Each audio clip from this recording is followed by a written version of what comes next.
Unang-una, sa sobrang laki ng leeg niya, Parang buga! naiipit na yung boses niya. Mr.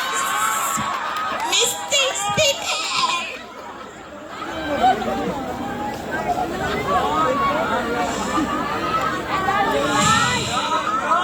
Pangalawa,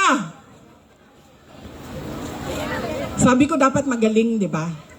Yung congressman na pinili ninyo, simbak ko ng mga taga second district sa Kuan. Uy, Guys, wala gabae!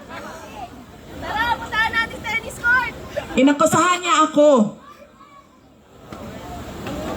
ng lahat. Inakusahan niya ako ng lahat na, pero wala man lang siyang isang ebidensya na sinabi na ito ang nagpapatotoo na buwisit talaga yung babaeng Inday Sara na yan. Wala. Kaya pag bumili kayo ng muka ng distrito ninyo, saan na yung congressman ninyo?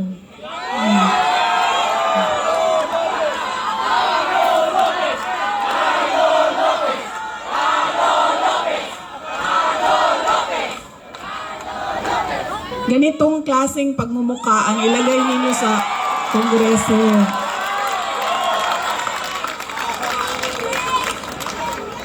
At ganitong klaseng kapasidad. Hindi ko alam, ano bang nangyari noong 2022 at yan ang binoto ninyo?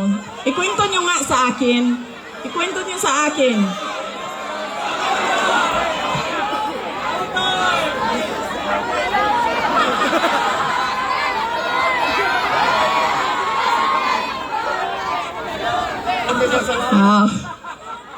Meron na yung lang. Yan na ang sinasabi. Kasi talaga, totoo. Nung nakita ko siya na nagsasalita patungkol sa akin, congressman yan? Ng syudad ng Maynila?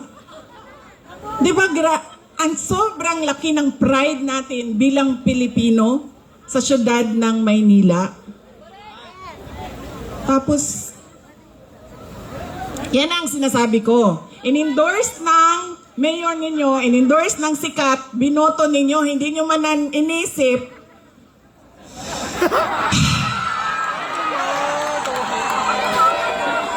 Yan! Yan ang sinasabi ko sa inyo. Kasi, ang ugali natin, in-endorse ng sikat, sikat ang apelido, kinabuto ko na ito. Sumayaw, kumanta, napatawa ako.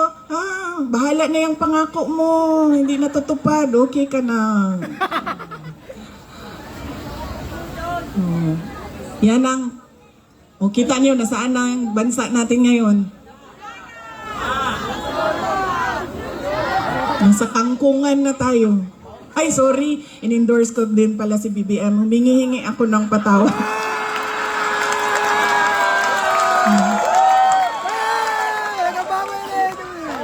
Humihingi ako ng patawad sa inyong lahat. Ma'am, tinatanggap ko po ang sorry mo at pinatakbo mo akong Vice President. Okay lang, ma'am.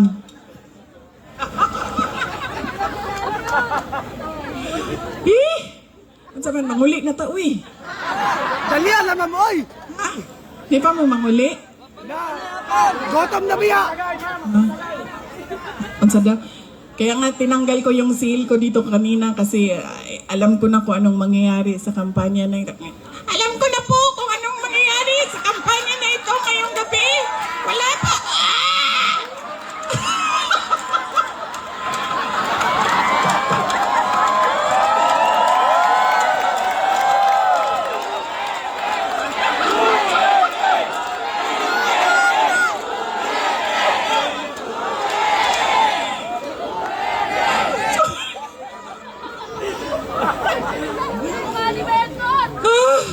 Ay. Sakit sa ulo. Ako ay hindi kandidato. Baka kasi Duterte kayo ng Duterte. Hanapin ninyo ako sa balota. Hindi po ako kandidato ngayong eleksyon na ito. Ako po ay nandito bilang isang botante din. Nagpapaalala sa inyo. Hindi dahil sikat yan, hindi automatic ang boto ha. Hindi dahil napapatawa kayo, hindi automatic ang boto. Tingnan ninyo yung pangako. At yes ma'am. Ngayon, pati ako ma'am, nagising. Nagising ako ma'am, na-impeach na ako. Yawa ng mga tawhanan niyo eh.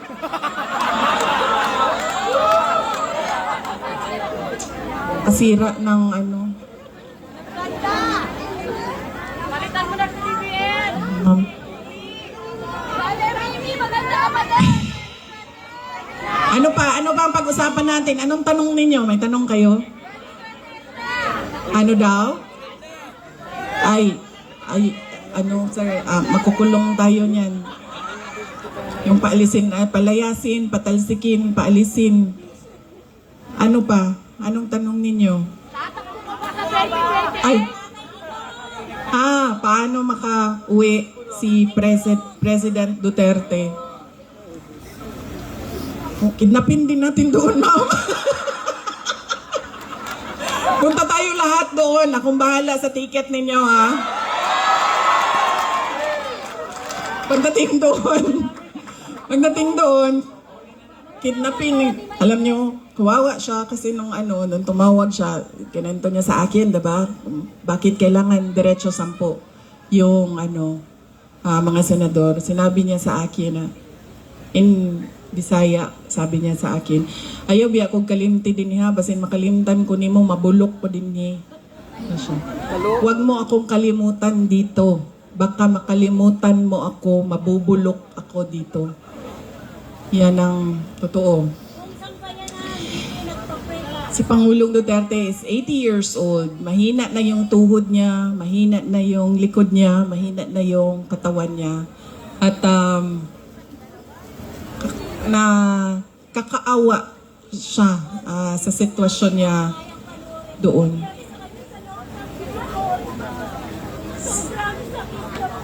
Sabi ko sa kanya, matuto ka na lang magluto ng itlog, mabilis lang yan. Halo-haluin mo lang, tapos lagyan mo ng mantika. Okay na asin. Sorry, hindi pala ako marunong magluto. Asin. Sorry ma'am. Asin, ano pang ilagay ma'am? Mantika. Oo nga, mantika. Bawang sibuyas, asin. Mantika. Sabi niya sa akin, pinapaluto mo ako ng itlog, hindi nga ako marunong magpakulo ng tubig. Kaya, paano natin siya maibalik, ma'am?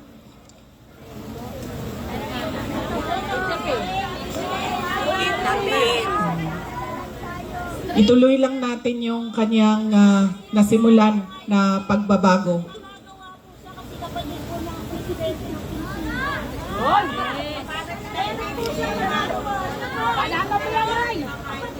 Yes, ma'am.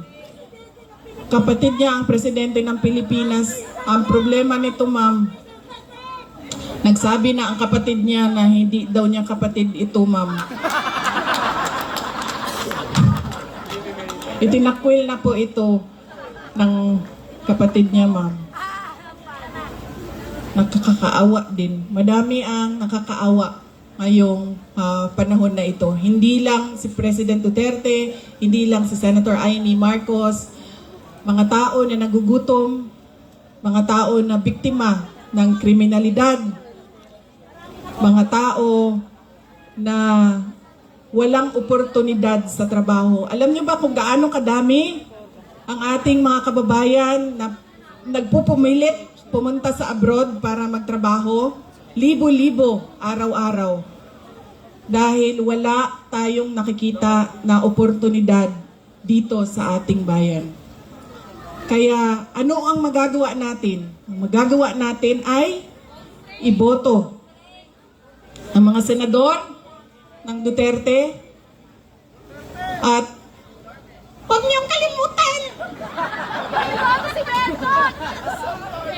O hindi, babalik talaga ako dito. Chan! Huwag niyong kalimutan iboto si Carlo Lopez, ang ating congressman. Sir, pag in-impeach mo pa ako pangalawang beses, sir, hindi ko na lang... Malampasan ko yung isang impeachment, yung susunod na impeachment, siya din yung pipirma. Ay, ginoo ko.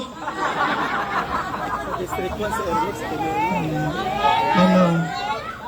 Kaya,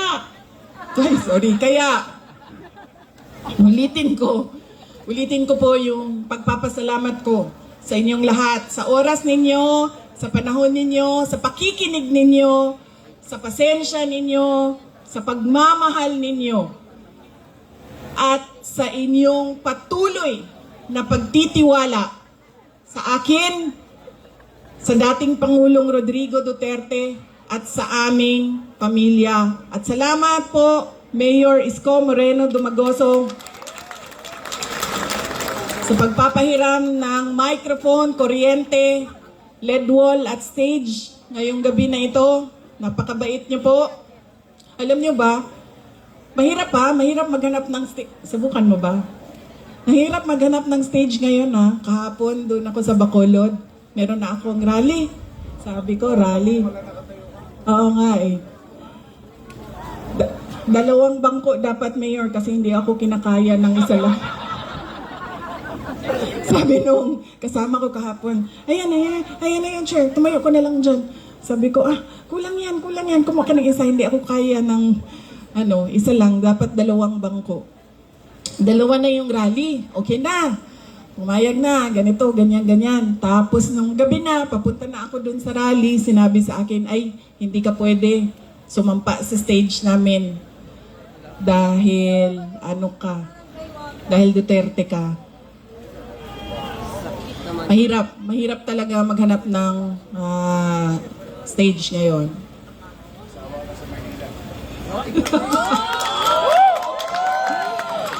Oo. Bukas po, iniimbitahan ko kayo lahat. Doon na naman po ako sa distrito ni si Joel Chua na. Sabi ni Joel Chua, sabi ko, the appointing authority of the Undersecretary of the Department of Education is, sabi ni Joel Chua, the DepEd Secretary. Sabi ko, no! The President of the Philippines. Yan ang pinili ninyo. Bakit naboto si Joel Chua noon? Bakit? Ikwento nyo nga sa akin.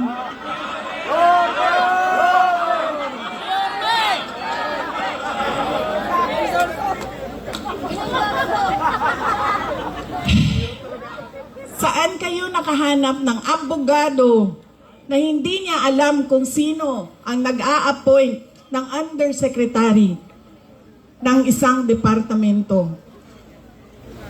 Dito sa Maynila, mahanap niyo yan, si Joel Chua, doon sa distrito niya. Yan ang sinasabi ko. Dahil inendorso ng sikat at magaling na mayor, hindi nyo na inisip, tama ba na iboto ko itong tao na ito? Mukha yan ng distrito ninyo. Yan ang magsasalita para sa inyong lahat. Kaya siguraduhin ninyo maganda ang boses, may nalalaman, at may sinasabi ang inyong mga kandidato at mga leader. Dahil yan, muna inyong garbo dinhi sa inyong distrito.